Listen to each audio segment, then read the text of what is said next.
Thank you so much for joining us. My name's Anita, and today I'm going to take you through some gentle yoga. Now, the more that we move our body, the more our body can move.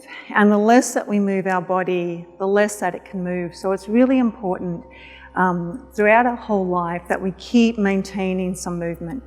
And today, specifically, we're going to focus on breathing and we're going to look at mobility in our spine and strength in our hips. So if we just have a quick look at the skeleton here. You know that you've got all of these little vertebrae that run down through your spine. And with time, we get compression and it starts to squeeze the fluid out of those little supportive discs that are inside there. And the only way that those discs can actually get more fluid into them is to have space created. So if we're not moving our spine in different ways and decompressing, then we're not maintaining that youthfulness of those discs or that range of movement that we have. And now, thousands of years ago, the yogis knew that the spine was really important and they wanted it to be strong and they wanted it to be supple. And now we know that all of the messages from your brain to your body and your body to your brain run through that spinal column. So it's really important that we do keep it mobile as well as strong. So we're going to do lots of loosening up through the upper back and through the lower back. And we're also going to have a look at strengthening gluteus medius. Now, gluteus medius is a muscle that attaches to the top of your hips here, down to the top of your thigh bone. And it's working and contracting every time we abduct our leg away from the body. So as I make this movement here, I start to strengthen gluteus medius. And it's super important because it holds our pelvis and our hips nice and stable. And lots of falls as we get older are attributed to having weakness in this gluteus medius muscle. So if I'm taking a step, I lift this leg, this muscle is weak, my hip falls out and I can topple over. So we'll look at some breathing, some mobility, and then strengthening through those muscles there.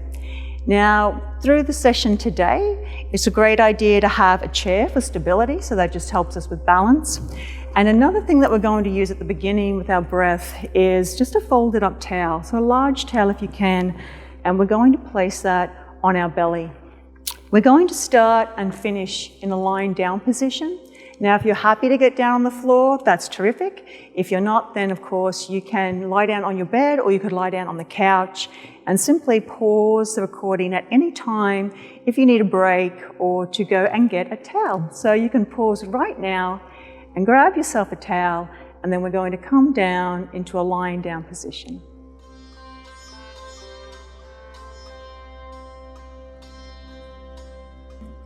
Okay, so hopefully you've grabbed yourself a towel that you can use on your belly to help with your breath now.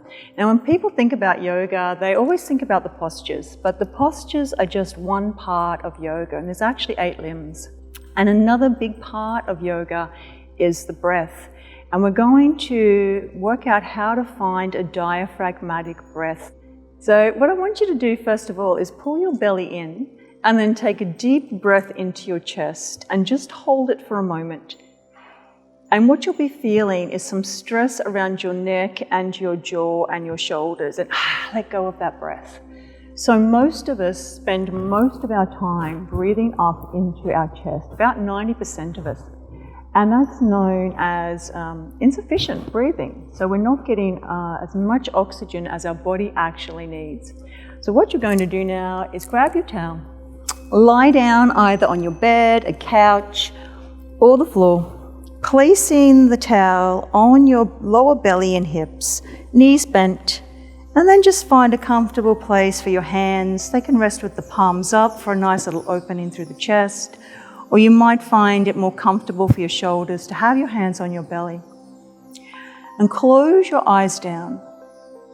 And I want you to begin to inhale through your nostrils and just exhale through your mouth with a great big sigh. So we're inhaling through the nostrils and then and make it audible. Allow there to be some sound as you exhale. And just doing this a couple of times.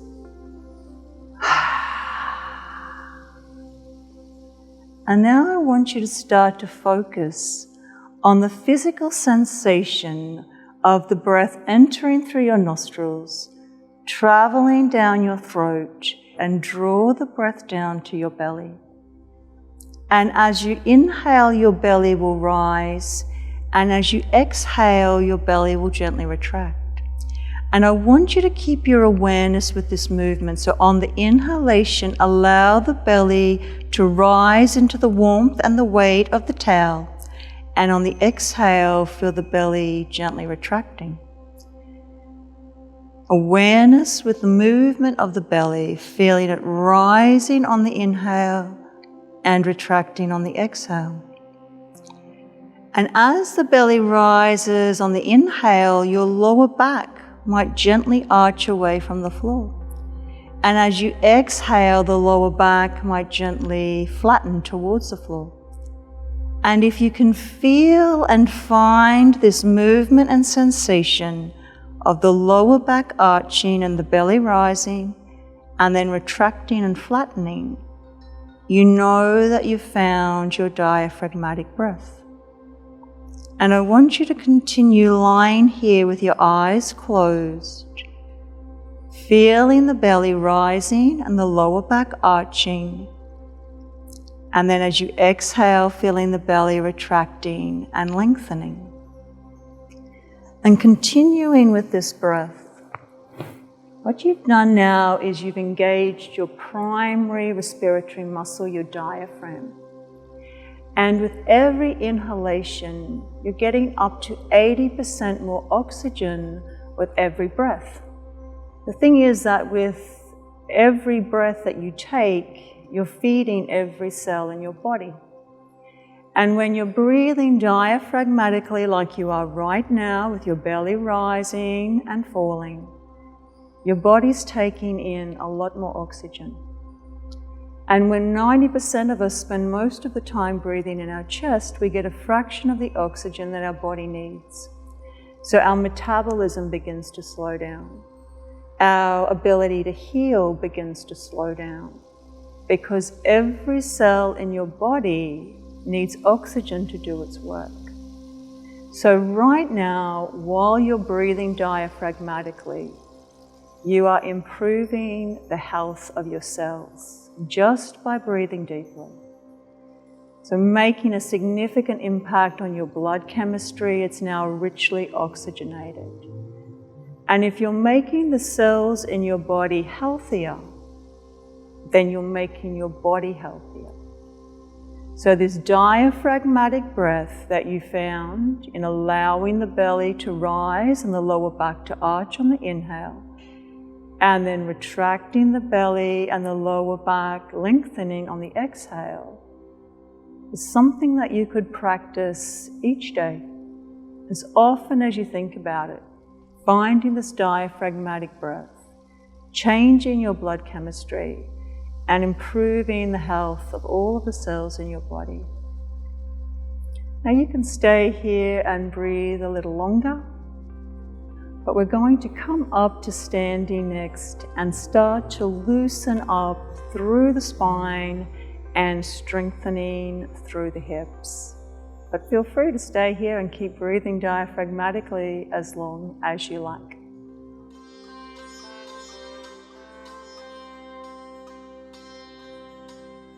We're back up standing now, and if you've got a mat, that's lovely, but you don't need to have a mat for any of these postures that we're doing today. And we're going to start off with Tadasana. And Tadasana is also known as mountain pose. Now, if your balance is a little unstable, you can start with your hand on the back of that chair or a kitchen bench, whatever you like. Or if you're feeling stable, you can have the hands down by your sides. I've got my feet about hip width apart. And the nice thing with hip width is we go with about 2 fists between the big toes, which is pelvis size, not our saddlebags, so that's cool. So I'm standing with my feet hip width apart so that I'm nicely supported. If I extended lines out of my big toes, I would create parallel lines. So my heels are a little bit wider. If my heels were parallel, you'd see that my toes point out. So toes would create parallel lines, the heels a little bit wider. And now you can have your hand on a bench or a chair or by your side, And I want you to gently rock from your toes to your heels. And as you're rocking from toes to heels, you're trying to find that sweet spot where you feel really balanced. And when you find it, you just know it. You go, yeah, that feels really good. And it feels really good because you've just found your natural and neutral skeleton. And you're working with gravity. So finding that sweet spot, bring your arms down by your sides, close your eyes down, and relax the muscles around your eyes and your jaw. Soften your shoulders and your belly, and just feel the mat beneath your feet. So this is Tadasana in a soft form with balance. And your body's using the least amount of energy to hold you here because you're working with gravity. The weight's evenly distributed in both of your ankles, both of your knees, both of your hips, and your spine is running freely through all of those little vertebrae from your brain right down through to the base of your spine. And now I want you to put your hands on your hips and transfer all of your weight into your right leg. And perhaps this feels really familiar because most of us will stand in one of these variations. And now I want you to notice how all of the weight is in that right ankle, the right knee, your right hip, and there's this curve and a kink in your spine. So we've taken the skeleton right out of alignment. And if you come back over onto the left side, and again, just feel it, perhaps one side feels familiar. But again, I've loaded up one ankle, one knee. I'm weakening through this gluteus medius as I allow my hip to just drop out. And there's this kink now in my lower back. So there's a little impingement on those nerves and on my spinal column. And then just bring your weight back to center. And again, toes to heels, just gently finding that sweet spot. And again, finding your natural and neutral skeleton. And now I want you to feel the mat beneath your feet. And I want you to lift the arches of your feet up off the floor. And as you do this, your toes might want to crunch up. So try to keep your toes long if you can. And as we lift the arches of our feet, we start to strengthen the feet and our ankles. And now start to lift up through the crown of your head. So you will lengthen your spine by at least 1 centimeter. And we don't want the chin to jut up. We keep it gently tucked so the back of the neck is still long. So we're lifting and strengthening through the feet. And we're starting to traction through the spine. So you're using the strength of your muscles to create space between the vertebrae for those discs. Our shoulders want to draw up now. So pull your fingertips down towards the floor. And feel strength through your upper back, your shoulders, and your arms. And now we have Tadasana or mountain pose with balance and with strength. So we're lifting the arches of the feet. We're lengthening through the spine and the neck. The fingers are reaching down, and the muscles around our eyes and our jaw are soft. Tadasana or mountain pose with balance and with strength. It's a grounding posture. It's about alignment of your whole skeleton. And you can feel that gentle strengthening as you lift the feet, lengthen the spine, and reach through the fingers. And relax the body again. Have a little wriggle. And now we're going to start to loosen up through the thoracic spine, the upper back. So we'll need a little bit of space for this. And starting with our arms down in front of us, I want you to start to make a figure 8 with your arms, just having them low. And there's no rules. The only rule is that it should feel good. And if there's any sharp pain, then just stop doing whatever it is you're doing and make it gentle and make it feel good, make it feel nourishing. And as you start to warm up, you can make this a little bigger. And then move your arms up in front of you. And again, just allow the shoulders to begin to move. And we're starting to loosen up through the upper back. And now make it really big. And the knees can bend and the hips can move a bit. And it should just feel good. And just experiment with as big as you like. Take it back to the center again. And then down low. And stop and have a little wriggle. So you should start to feel some gentle mobility and opening through the thoracic part of the spine, this upper back. Now we have to do it in the opposite direction, which can be challenging. So starting low, I don't even know if I can remember which is the opposite direction. I think it's this way. Yes, this is the opposite for me. You can rewind that and just check if I'm making stuff up, because I might be. Now I'm pretty sure I'm going the opposite way. So again, we start low and we're making it feel good. And it's only going to feel good. And if it doesn't, then we won't do it. And then lifting your arms. And again, just moving, warming up the shoulders and the upper back. And now those big figure eights. As big as you like, the hips can move. And you're getting in and you're creating space between the vertebrae and the upper back, creating flexibility and also strength as we move. So come back to the center. And then down low again. And then done. Again, have a little wriggle. And you should feel a nice looseness and warmth through the whole upper back. So the shoulders and the upper back have started to move. And now we need to get into the lower back. And lots of people won't come to yoga because they say, I can't touch my toes, which is a pretty lame excuse. But I can understand their fear.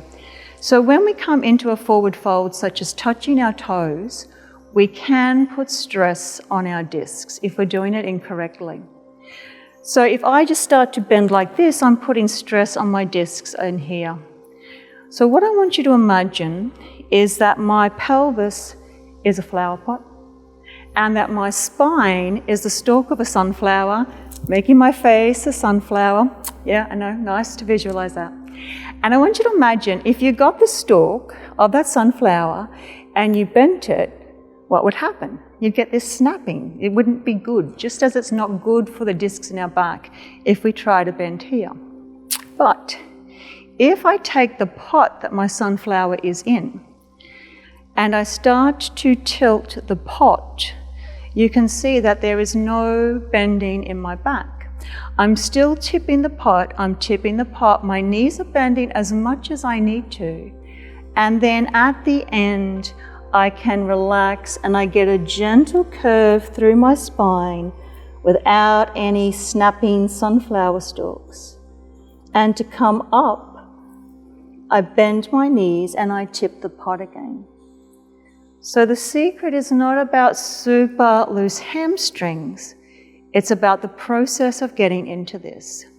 So standing with your hands on your hips and your feet hip width apart, 3 key points here. The first thing we do is we bend the knees like we're about to sit on a seat. The next thing is to shine your backside to the wall behind you. You knew the sun shone out of your backside, now you're going to shine it back there. Bending the knees as much as you need to, gently fold forward, and the closer the chest can be to the thighs, the better. And as we relax the weight of the head, we start to traction all of the spine and the neck. And then bending your knees, pushing through the feet, we come back up to standing. So just twice more with the hands on the hips. First step is to bend your knees like you're about to sit down. Shine your backside to the wall behind you. Hinging forward, bending the knees as much as we need to, relaxing the weight of the head. And now we're decompressing through the lower back. We're stretching the hamstrings, which can cause pain in the lower back. And we bend the knees and push through the feet to return back to this standing position. So once more, bend the knees like you're about to sit down. Shine the backside to the wall behind you. Bend the knees to keep the chest nice and close And if it's comfortable, even relax the arms as well as the weight of the head. Now this is fabulous for lower back pain. I'm decompressing the lower back. The weight of my head is creating space between all of those vertebrae for the discs to regenerate. And I'm stretching muscles that can cause tightness in my lower back. And then again, pushing through the feet as we come back up.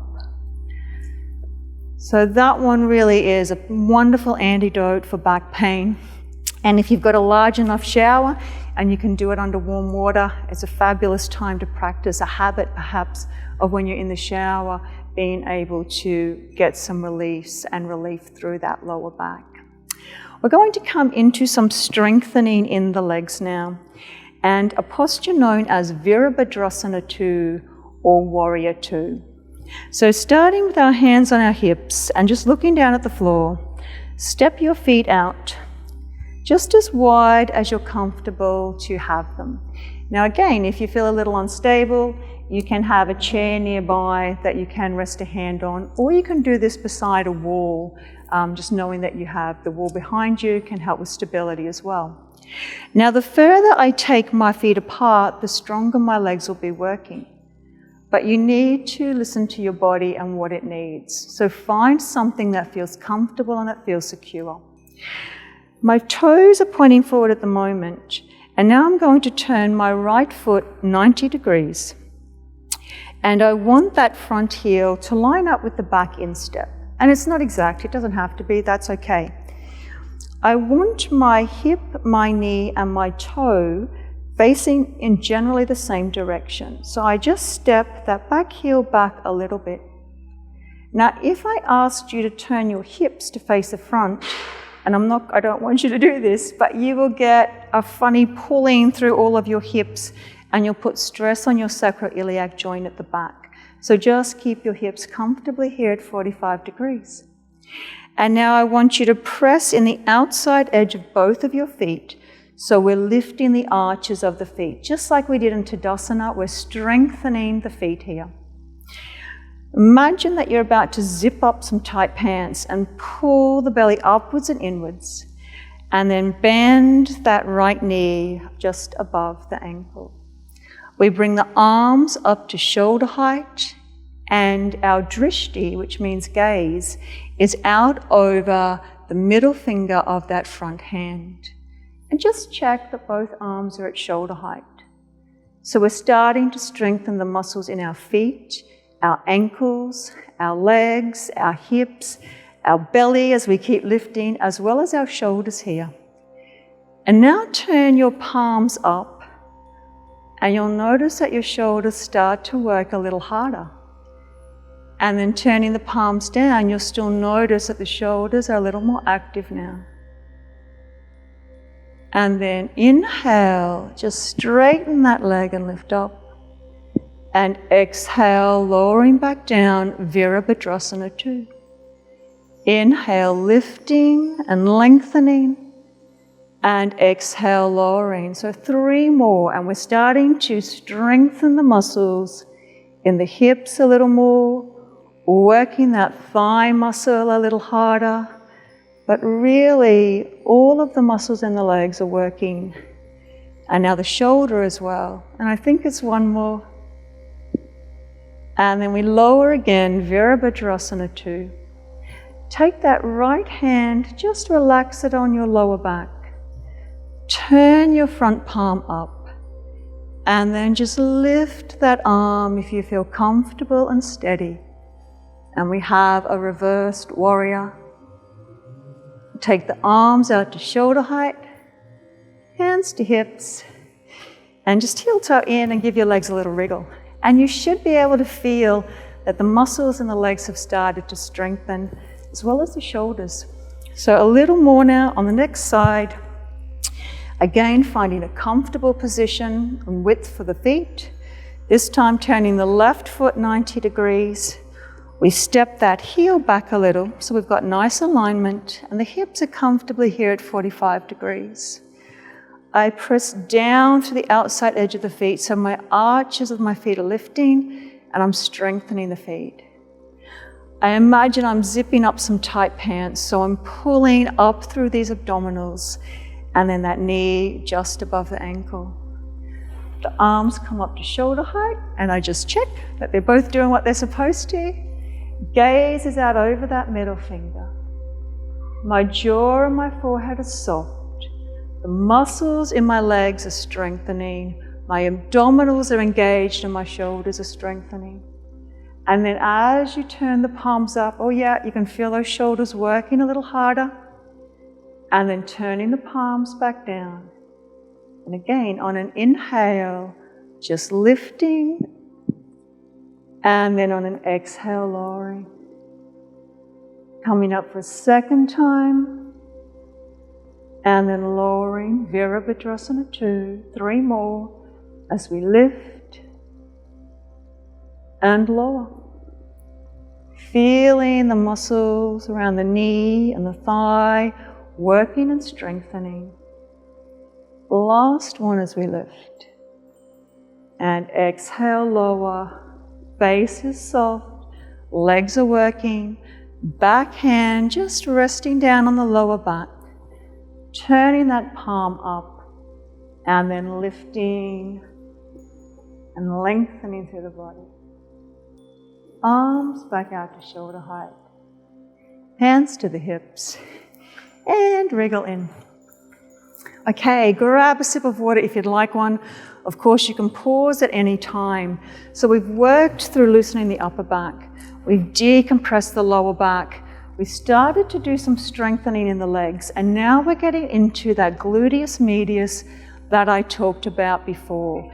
And I'd encourage you to hold on to a chair or something as we come into this balance one. So you might like to pause it now as you get a chair, or you could even move towards a kitchen bench, and we'll start to work on gluteus medius.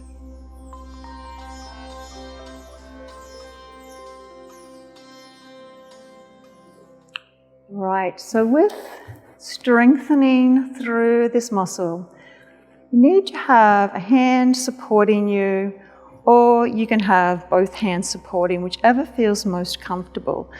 Chair might be a little bit low depending on the kind of chairs you have. A kitchen bench is perfect for this. Now, as I said before, doing these things regularly is really important. So the more that you move, the more that you can move. So it's nice to get into a habit. And if you get up every morning and you boil the kettle to make a cup of tea or coffee, you could get into the habit of holding the kitchen bench while you're waiting for that kettle to boil and coming into Rienks, which we're going to practice in a moment. Starting off, standing with the feet hip width apart, a hand to support us. And then I want you just to start to draw the right leg away. So as you abduct that leg away each time, you're contracting here through this gluteus medius that helps keep your hips and pelvis stable. But what you'll also find is that this hip over here is doing some work as well. So both sets of muscles are active when we come into balance. Just resting down. And so now on the opposite side, doing exactly the same thing. So something to support us, hand on the hip. Looking at the floor will actually give you the best balanced gaze, because your body knows exactly where you are in relation to the floor when you're looking at it. So again, just abducting that leg away. And each time we abduct, we're strengthening this muscle. But at the same time, we're also strengthening the gluteus medius on the opposite side. So again, strength here, helping to prevent with falls. So we've started to warm up both of those hips, and hopefully you can feel that those muscles have done some work. And now we're going to use those same muscles to come into some balance, a posture known as Vriksasana or tree pose. So starting on my right foot, I place my toe on the floor and my heel at the ankle, and I turn my knee out. Now, depending on how happy your hip is, will depend on how much your leg wants to turn out. And you won't judge yourself, you just go, this is what my hip wants to do. And now I want you to have a lifted arch in your foot again. So as you start to wobble, that outside edge of your foot will catch you. If your foot's down flat, then it's much easier to fall. So we're lifting the arch of the foot. I've got a little micro bend in my knee, and then I'm not letting this gluteus medius be soft. I'm pulling this hip up and holding on for support. My toe can stay on the floor here, and I'm still strengthening through my hip muscle. If you'd like to, you can bring your foot to the calf muscle and holding on for support. And then from here, you might like to take what we call Gyan Mudra, with the thumb and the forefinger coming together, and you can inhale, lift that arm up.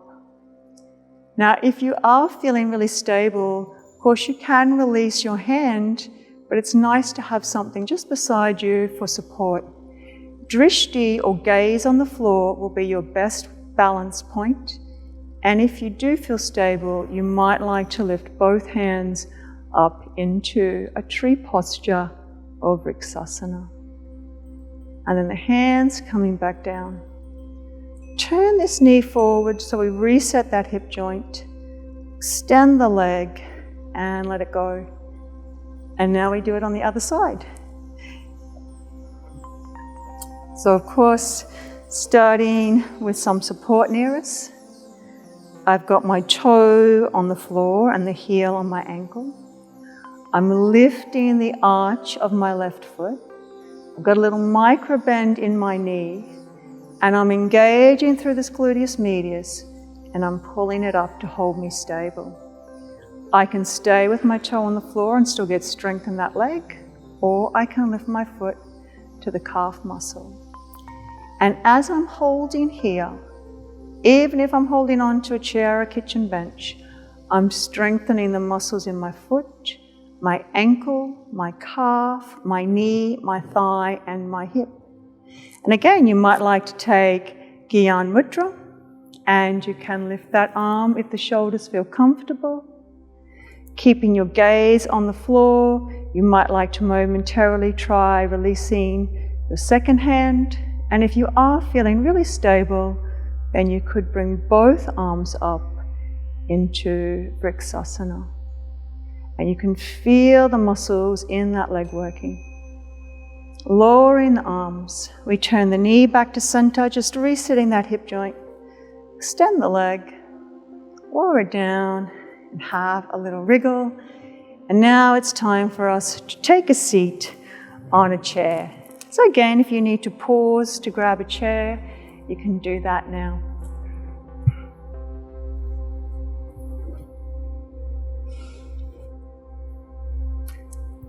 So with the chair, I'm sitting towards the front of it, and I've got both of my feet firmly on the floor. And I want you to think about how often you sit and where you sit. So for most of us, we're always sitting with support behind us, whether we're on a chair, at a desk, driving in a car, or sitting on the couch. We do not very often ask any of our core muscles to do any work. So now that we're sitting forward, the muscles that support all of my internal organs and my spine have to begin to do some work.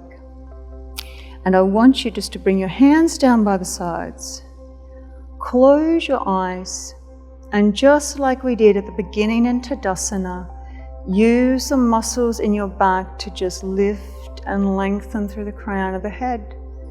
My chin's not jutting up, I'm keeping it tucked so the back of my neck is long. And relaxing the muscles around the eyes, the jaw, the shoulders, and even the belly can be soft. And strengthening the muscles in the back. And then opening your eyes. On an inhale, lift your right arm. You can hold onto the chair and just reach as far as you're comfortable. And just holding the stretch here. try not to let the shoulder come forward. Try to keep the chest open. And I want you to notice where you can feel this stretch. So you should be getting a nice release down here near your right hip. You're lengthening through the waist, between the ribs, and stretching the shoulder. And then lifting and lowering the arms. Just sit for a moment with your eyes closed. And notice how the right side of your body feels different to the left. There's a warmth, there's a tingling. You might even feel a little longer already just after one stretch. And then inhale, lifting the left arm. And exhale, reaching and holding. So again, we start to get in down near that hip. And actually starts to release the lower back. We're creating space between the ribs for the breath. And improving the range of movement in the shoulder. And then lifting and lowering. And again, just pause and notice how the body feels different already after just one stretch. And then inhale, bring the hands together overhead. And on an exhale, bring the hands down to the chest. Point the fingers forward, tuck your chin to the chest and pull the belly in and feel this releasing tension in your upper back and your shoulders, stretching your arms, lengthening the spine. And then on another inhale, take the hands behind you and just start to draw the sternum forward. And as you draw the sternum forward, you'll feel a stretching right through the chest and the arms. And if you spend a lot of time doing work that has you leaning forward, then this is the antidote to that. And then releasing the arms down, and just twice more. So we're lifting and reaching through the side of the body. And then exhale, lowering that hand back down. Inhale, lifting, lengthening and stretching the side of the body. And then lifting and back down. Both hands will come together overhead. And then exhale, bringing the hands down to the chest. So moving the shoulders in many directions. Chin to the chest, getting rid of that tension and tightness through the upper back and shoulders. And then that opening. So if you're reading or on your iPad, or as my mother does, lots of weaving and spinning, releasing that tension through the front of the chest. And then once more, that right arm lifts. And wherever you can feel the body stretching, you know that you're having an impact, you're starting to change. And as I always say, the more you move your body, the more it can move. And the less that we explore the range of movement, the less it can move. So we're moving the shoulders and the muscles in lots of different directions here. Chin to the chest. And then again, that beautiful stretch right through the chest, right through the arms, just drawing the sternum forward. And then releasing. So we've worked to loosen up here. Now we're going to loosen the hips. So a little bit of nourishing for the hip joints. Staying forward, I'm just going to lean back onto the chair and lift my leg in and just holding it with my hands. Now, depends on your hips, depends on your knees. You might prefer to hold behind your thigh, that's fine, or in front. And then just gently squeeze until you find a nice stretch. And it should feel good and it should feel nourishing. And if you can't get it in too far, don't panic. The fact that you're moving it is good and means that you'll be able to keep moving it more. And as you hold here, just keep your jaw and your forehead soft. So we're putting gentle stress on the hip joint. And what that does is the hip joint goes, oh, you want to move. Oh, we better produce those synovial fluids that keep that hip joint lubricated. So we're affecting the joint. We're also putting a bit of stress on those muscles, keeping that range of movement. And we're also releasing through the lower back on this side. And so releasing that leg down and now crossing that leg. And now we put some stress on that hip to open outwards. And again, if the knee's up, don't panic. But if there's any discomfort, just put the leg down. And now we're going to take our fingers and put them between our toes. There we go. Now this is actually another really important part. As we get older, the joints in between joints in our toes tend to collapse inwards. And as they collapse inwards, we get a smaller balance point, so it actually impacts on our ability to balance. So simply putting your fingers between your toes and giving your toes a little wriggle is a nourishing practice for your joints, and it helps to keep those joints youthful and mobile. And if you can remember to do this each day, it's a really good practice to get into. So maybe when the ads come on the television, just stick your fingers between your toes. And then releasing that leg. And we're drawing the opposite leg in. So again, reclining back. You can hold behind the thigh or in front. And all hips are different, just like noses are different. So if yours is really tight, that's okay. Just keep gently moving it as often as you can. So again, we're holding here, we're putting gentle pressure on the hip joint. We're stretching some of those hip muscles and a little bit of a release in the lower back, that tightness that can cause lower back pain. So it's a nourishing practice. It's about maintaining that mobility and comfort as well. And again, if we can get into the habit of just these small practices regularly, then the more we move, the more we can move. And again, coming forward, I'm crossing that leg over. So I'm stretching a little more in the hip, being kind to my knee. If there's any knee pain, then I'm going to move and adjust my leg. Then I'm taking my fingers again and putting them between my toes. So we're getting into all of these tiny little joints down here in the toes, making sure that they're healthy, that they're mobile, and they help us with our balance. So again, if we can remember to do that regularly, then we can make a difference. And releasing. And now it's time for our final posture, which is Shavasana. And this is going to be lying down. Again, you can pause it. You can lie down on the floor. You can lie on your couch. You can lie on your bed, wherever you prefer. And again, you might like to put the blanket on your belly to help guide your breath as we come down onto the floor.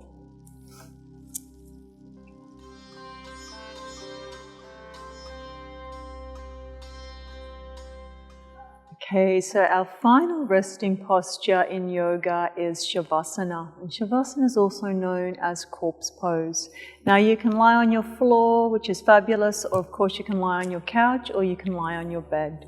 And as you recline back into Shavasana, you might like the weight of the blanket on your belly again. The toes and the knees are away from each other as the hips relax. The chin's gently tucked so the back of the neck is long. And to open through the chest, you can have the palms up and the arms away, but if there's any shoulder discomfort, you might like to rest your hand on your belly or just by your side a little closer. And you're going to close your eyes down. And we're going to come right back to where we started, to that deep diaphragmatic breath. And the idea of Shavasana is that we give the body time and we give it oxygen so that it can begin to repair. So you've asked your body to be strong today and you've asked it to be flexible. And now we give all of those cells in the body the oxygen that they need so they can do that work.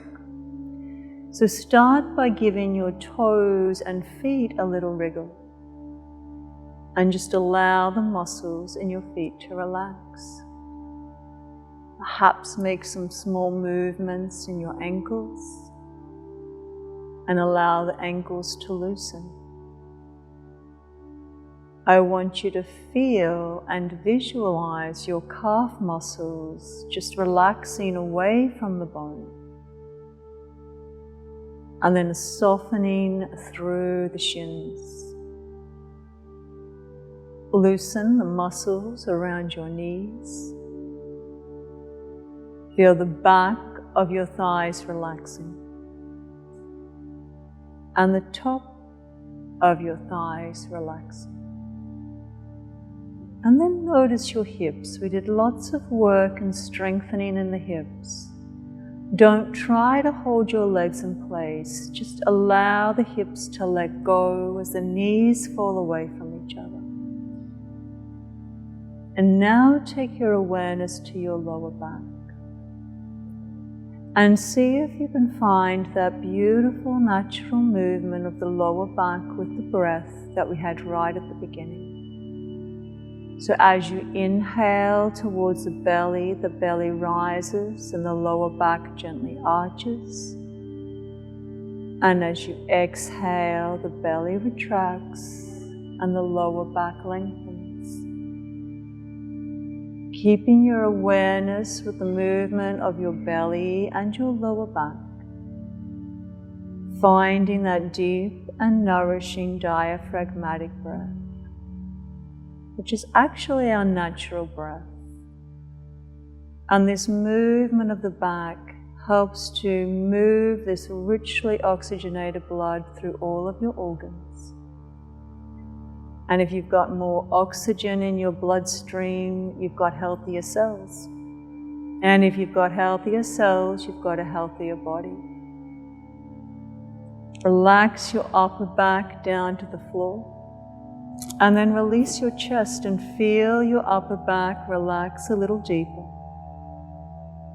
Soften the muscles through your arms, loosening your elbows, your wrists, and then gently wriggle your fingers. These tiny muscles and joints that work all day, every day, and just allow them to relax. And feel the back of your hands soften. And feel the palms of your hands soften. And now feel all of the muscles in your neck just letting go. Relax your jaw, tongue, lips, cheeks, and forehead. Release the scalp and allow your eyeballs to sink deeply down into their sockets. Your body is heavy and your body is completely relaxed. Your breath is nourishing. Your heartbeat is slow and steady. And you've created the perfect environment for healing in your body right here. And just resting in silence in Shavasana.